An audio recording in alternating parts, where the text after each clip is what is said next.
The silent treatment activates the same brain region as a broken bone. Your body can't tell the difference, and the person doing it to you knows exactly how much pain they're causing. I'm showing you why your brain registers this as physical injury, proven by neuroscience. The 5 ways silent treatment gets weaponized as control, not just poor communication. How to tell healthy space from manipulative silence. The 4 core psychological needs it threatens that you didn't know you had. Real scenarios in relationships, families, and workplaces where this destroys you. How to respond without feeding their power, and the one move that makes everything worse. Here's what silent treatment actually is. Intentional refusal to communicate as punishment, manipulation, or control. Notice that word, intentional. This isn't someone taking space to process emotions. That's healthy, that's different. This is calculated withdrawal designed to hurt you. Research proves this hits your brain like getting punched. Brain scans show ostracism activates the same pain centers as physical injury. The anterior cingulate cortex lights up identically whether you're experiencing a broken arm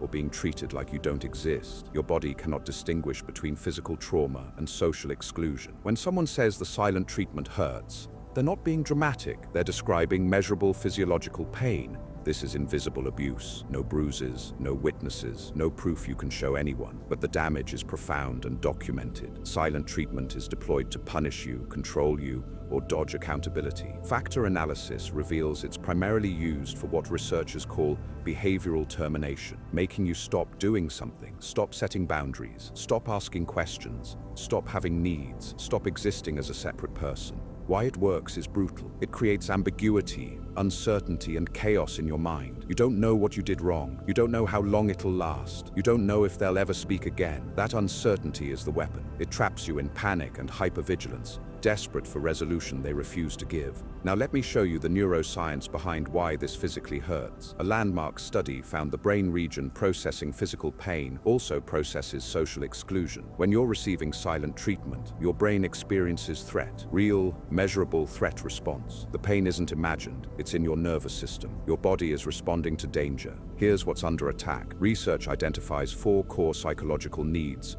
that silent treatment destroys simultaneously. Your sense of belonging. When someone refuses to acknowledge you exist, your brain registers exile. Even if it's one person, you feel expelled. Your self-esteem. Being ignored broadcasts the message that you're not worth acknowledging, that you don't matter, that your presence has no value. Your sense of control. You can't fix what won't be discussed. You're powerless, trapped in uncertainty with zero ability to resolve it. Your sense of meaningful existence. Extended silence makes you question if you're real, if anything about you matters at all. Here's why silence damages you more than screaming matches. In a fight, positions are clear. You can defend yourself. You can respond. You know what you're dealing with. Silence gives you nothing to work with. You're shadowboxing a ghost. Ambiguity amplifies psychological harm. You can't defend against what isn't being said. Now let me hand you the 5 ways this gets weaponized. Starting with dodging accountability. This is ghosting necessary conversations to avoid confrontation. You catch them in a lie. You have proof they did something wrong. You approach calmly, wanting to discuss it. They shut down completely. Won't speak. Won't engage. Days pass. The issue never gets addressed. Real example. You discover your partner lied about where they were last weekend. You ask about it. They go completely silent. Won't look at you. Won't respond to texts. Act like you're invisible. You're holding evidence of their lie with no one to confront because they've erased themselves from accountability. The silence serves a purpose, sidestepping responsibility, preventing exposure, avoiding consequences.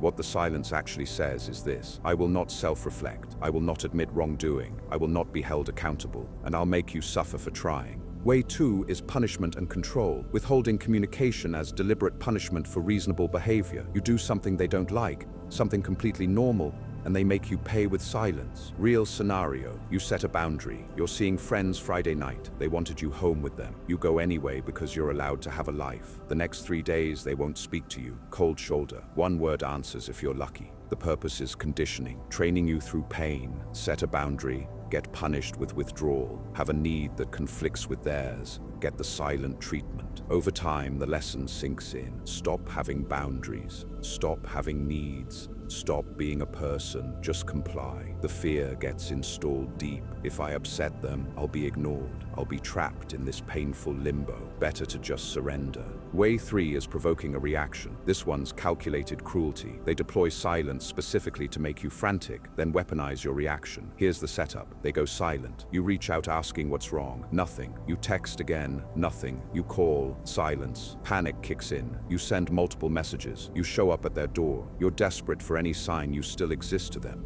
They stay calm. They stay silent. You escalate because the pain is unbearable. Then they strike. They point to your behavior. Look how crazy you're acting, how desperate and unstable. I'm just being mature, not engaging with drama. And you're harassing me. They've weaponized your pain. Your desperation for basic communication gets twisted into evidence you're unhinged. You look irrational. They look reasonable. It's a trap they set, and you walked into. Way 4 is guilt-tripping your boundaries. You express a completely reasonable need. They respond with punishing silence designed to make you feel like you've committed betrayal. Example: I need alone time this weekend to recharge. You've stated a basic human need. They don't argue. They just go ice cold. Days of coldness. Terse responses, if any. Affection withheld. The message couldn't be clearer. Your need hurt me. You should feel terrible. You should take it back. Over time, this rewires you. Boundaries start feeling like cruelty. Asking for what you need feels like you're hurting them. You end up apologizing for needing space, for needing friends,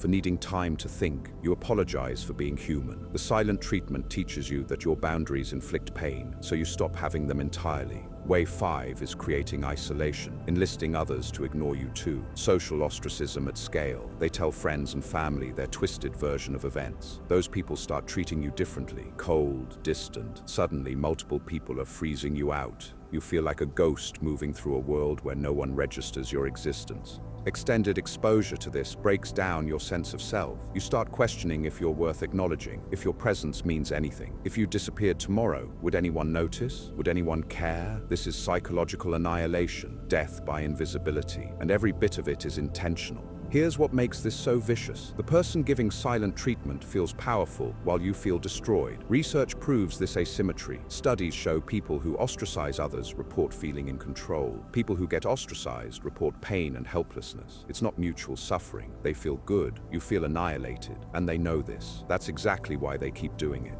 Now let me show you the line between healthy space and manipulative silence. This distinction could save you years of confusion. Healthy space looks like communication. I need 30 minutes to calm down, then we'll talk. There's a timeline. There's intention to return and resolve. Your dignity stays intact throughout. They're not punishing you. They're managing their own emotions. When 30 minutes pass, they return. You talk, you resolve, you move forward together. Manipulative silence looks nothing like that. No explanation, just abrupt cutoff. You're mid-conversation and they shut down, walk away, won't respond. Duration is indefinite. Could be hours, could be days, could be weeks. You have no idea. They refuse to acknowledge you even in the same room, same space. Won't look at you, won't respond when you speak directly to them. You're invisible. It forces you to beg for basic acknowledgement. You're reduced to pleading for them to say anything. Just prove you're real to them. And they never come back to resolve what started it. The silence just ends when they decide. The issue that triggered it never gets addressed, just buried, ignored, waiting to detonate again. Let me show you the psychological damage this inflicts. Chronic silent treatment causes measurable mental health destruction, anxiety, and hypervigilance. You're constantly scanning for threats, monitoring their mood, trying to predict what might trigger another silent episode. Your nervous system never rests. Depression and worthlessness. Being repeatedly ignored teaches you that you don't matter, that you're not worth basic human acknowledgement. That message gets internalized. It becomes how you see yourself. Self-doubt and reality distortion. You start wondering if you're imagining problems, if you're too sensitive, if somehow you deserve this. Erosion of self-esteem. Each withdrawal chips away at your sense of worth. Eventually, you believe you're not valuable enough to deserve being spoken to. Trauma bonding. When they finally speak after extended silence, the relief floods your system. Your brain releases reward chemicals. You become addicted to the cycle, desperate for the high of their attention after the agony of their absence. Here's what happens if this pattern continues. You stop expressing needs. Needs trigger punishment. You stop setting boundaries. Boundaries earn days of ice. You lose yourself completely. The relationship stops being about mutual respect. It becomes about managing their moods. You're no longer a partner. You're a behavior they're modifying through systematic withdrawal. Now let me hand you how to respond. First, what not to do. Don't chase, don't beg, don't keep reaching out trying desperately to get them to talk. That hands them exactly the power they want. Your desperation is their fuel. Don't apologize for things you didn't do. Don't accept blame just to end the silence. That teaches them this works, that all they need to do is go silent, and you'll shoulder responsibility for their actions. Here's what actually works. Name it directly. I notice you're using silence to avoid this conversation. You're not asking. You're stating what you observe. You're making the invisible tactic visible. Set a clear boundary. I'm willing to discuss this when you're ready to communicate respectfully. Let me know. Then stop engaging. You've stated your position. Now the ball is in their court. Don't wait forever. Give reasonable time based on context. A few hours for cooling off is reasonable. A few days crosses into punishment territory. If they won't engage after that window, make decisions without them. Your life doesn't pause because they refuse to communicate. Seek outside support. Friends, family, therapists who can see the pattern objectively. Don't try to navigate this in isolation. Document the pattern. Write down dates, duration, what triggered each episode. This matters especially if things are escalating or you're in an abusive dynamic. You need that record, for yourself if nothing else, to prove you're not imagining this. And here's the power move. Live your life anyway. Don't put everything on hold waiting for them to decide you're worth speaking to. Make plans. See people, pursue your goals, demonstrate that their silence doesn't control your existence. Let me tell you when it's time to walk away. If silent treatment is frequent and deliberate, once is a problem. Repeated use is abuse. If they refuse to acknowledge this is harmful when you name it, you say, "This hurts me," and they dismiss it, minimize it, or flip it back on you. That's your answer. If duration is escalating, started as hours, now it's days, now it's weeks, that's not improving, that's getting worse. If you're constantly walking on eggshells trying to prevent the next freeze-out, that's not a relationship, that's captivity. If your mental health is collapsing, anxiety, depression, loss of self-developing or worsening, the relationship is damaging you. If they recruit others to ostracize you too, that's coordinated psychological warfare. And if silent treatment appears with other tactics, gaslighting, DARVO,